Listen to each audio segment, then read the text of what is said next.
We're just catching up. Just catching up. How are the kids? We were there for the baptism of our kids, the birth of our kids, helping them get into colleges. That's the kind of friends these 12 people were and are today. We golfed. It was a beautiful hot day. I decided the golf course would be a bad place to have my cardiac arrest. As though I had a choice, right? I waited. We were at a barbecue. This is where I was sitting when I had my cardiac arrest. This picture was actually taken 2 minutes before my cardiac arrest. I was sitting in that chair, exactly. Guy in the white hat, it's his house. Paul noticed something was wrong with me. He walked around and caught me as I had my cardiac arrest and laid me on the ground. He got his wife, and he and his wife gave me CPR. Paul gave me the mouth to mouth. His wife gave me the CPR. She broke 3 ribs, which is okay. Much rather have somebody do it than die. And while he was doing it, any of you have been CPR trained, you want to do 100 to 130 beats per minute. So they teach you songs. So in this horrible, dire situation in front of all my friends, I'm dead, I just don't remember anything. She's singing the Bee Gees song, Stay Alive. You know that? Stay alive. Whether you're a brother, whether you're a mother, you're staying alive. Like, that's some good optimism with really what is a horrible situation. So I wound up in the hospital. I was in ICU for 6 days. And that was my time to reflect on why am I still? Why am I still? I didn't remember the first 2.5 days, but I was conscious and alert and talking to you all just like I am now. I had anterograde amnesia, meaning I couldn't form new memories. So those 2.5 days, I talked to the doctors, talked to the nurse, talked to family. I could remember golfing and the whole rest of my life before. And for my family, that was pretty scary that I couldn't remember things. Was this the new say? Was I going to be like this the rest of my life? And I said 2 things to people that came in the room repeatedly. First was, don't give me clopidogrel. Clopidogrel is a drug. If you have a cardiac arrest, they might give you as a first-line defense to prevent a second cardiac arrest. I had worked at Mayo Clinic 10 years before, helped start a pharmacogenomic company. How do your genes interact with drugs? I'd taken the test 10 years before and learned that I didn't process clopidogrel the right way. If you give it to me after a heart problem, I'm 3 to 4 times more likely to have another heart problem. But I don't know what's wrong with me. I don't remember anything. And I'm telling everyone that comes in the room thousands of times, don't give me clopidogrel. Something was guiding me to say those words. The second thing I said to everyone who came in the room was, you are the world's best. So if Hannah was the phlebotomist, Hannah was coming in my room every hour the first 2 days to draw my blood. You walk in the room, hi, what's your name? Hannah.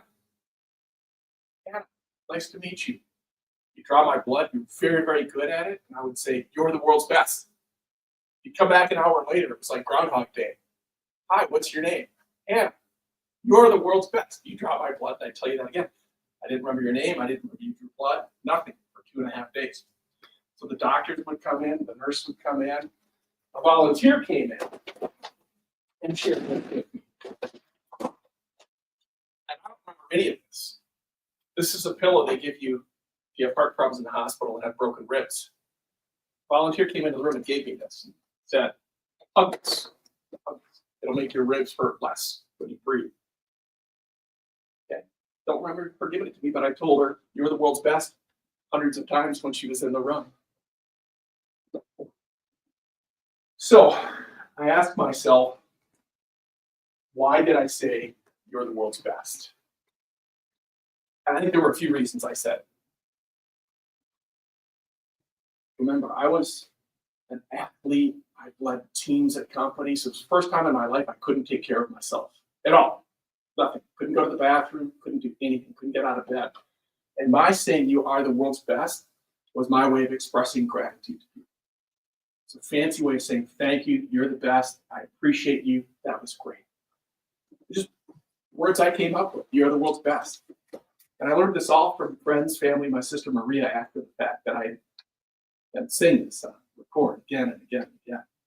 I think the second reason I said it was, all my athletic teams and teams I've led in the corporate world, I was part of motivating those teams and getting them to reach new goals and new heights and do things they hadn't done before and strive for the big vision. Right? And it was my way of pumping them up. I knew I needed everyone who came in that room to be the world's best version of themselves so that I'd be okay. I needed the world's best doctor, the world's best nurse, the world's best friend. So by telling people you are the world's best, that was my way of saying, I need you to be excellent. I need you to be the best version of you. The doctor that implanted my cardiac defibrillator, I needed him to be the world's best. So out of this, 1,000 weeks, remember, I was fly fishing. The pastor says 4,000 weeks, 80 years. That's how long you have to live. I'm 50 now. And after this happened, I'm in my apartment. I had a choice to worry about, am I dying tomorrow, a year, a week? I don't know. Could this happen again? Yeah, it could. My father's 95 and doing well and healthy. So I put a stake in the ground, and the genesis of this was 4,000 weeks from the pastor. And I said, I'm going to live 1,000 weeks in me. 1,000 weeks is 20 years. So think about that in your lives, 20 years. That's 20 summers, 20 Christmases, 20 Easters, 20 family reunions annually, whatever your jam is. Each one is 5% of what you have. If you think in a 20-year span, 1,000 weeks, each one is 5% of what you have left. 5%. Are we focused on what's important in our life? Our loved ones, our faith, our friends, whatever's most important to you. Some things you can't just do for one day, they take time, right, to do. It's where you're going to be in 1 year. How are you going to get there in 1 year? 5% of 24 hours is 72 minutes. And you spend 72 minutes on something that's your top priority and that important. And do you spend those 72 minutes? You might say, well, some of us sleep. Well, 14 hours. Sleep for 10. 5% of 14 hours is 42 minutes. So one of my personal challenges, I'm writing a book as part of all of this.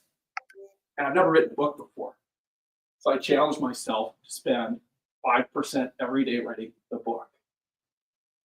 Because that's going to take a long time, but if I can chunk it out in 42 minutes a day and have the discipline to do that, hopefully I'll get a good book written and not procrastinate, right? Why can't I? Gratitude. So what does gratitude mean to people? I'd love to hear some thoughts. And hear gratitude. What does that make you think? What does that mean to you? Thankfulness. Thankfulness. Appreciate. What else? It's what you're choosing to notice. What you're choosing to notice. I think gratitude is to be shared. To be shared. All the time we think internally, wow, that was great. I'm thankful for that. Right? I'm blessed. But how often do we put those words out there to others? And do others put them out to us? So gratitude can mean a lot of things. I think it's an element of all of these. It's how we put them into practice that matters. Remember, we talked about the attitude. You can be stuck in a loop, those 80% of thoughts that are negative, right, that prevent you from achieving and being the world's best. So how do we step out of that attitude loop and walk away from it? And I would suggest practicing gratitude and getting the gratitude attitude. Surround yourself by people that are positive. Spend that 5% daily on the things important to you in life. Prioritize good thoughts. Practice the attitude of gratitude every single day. I make a conscious effort to tell people you are the world's best every day. And for me, that's a very natural thing now. We all have words that we're comfortable with. It could be thanks. It could be I appreciate you. It could be a good job. I was at a coffee shop here in Minnetonka, and given everyone's from Minnesota, It was about 20 below 6-8 weeks ago. I went to the coffee shop next to some police officers. And I said, boy, your job must be really hard when it's 20 below. It's a hard job, general. And they started chatting to me. In 2 minutes in the coffee line, they said, yeah, here's why it's harder, thanks for noticing, they said to me. And I looked at them and I said, thank you for what you do for our community. You are the world's best. And the smile from them is the biggest reward. And it elevates their happiness and day. It elevates my happiness and day. And I think will also elevate our performance. I know it does for me as well. So the final pulse check. If this was a longer talk, like an hour, or we were doing workshops after, pulse checks become a thing we build into the longer talk or workshops. So my final pulse check for you is ask yourself 2 questions again. What does it mean to be the world's best you? We're all different. I've been surveying people. I've gotten about 50 responses, and every one of them is different. But what does it mean to be the world's best version of you? And how are you going to do it? How are you going to do it? Take 5% of your time. Start the gratitude and make it tangible. I'm going to specifically do this. Start being the world's best version of myself. And it's for yourself, but it's for your loved ones, it's for your coworkers, it's for your friends, it's for everyone around you.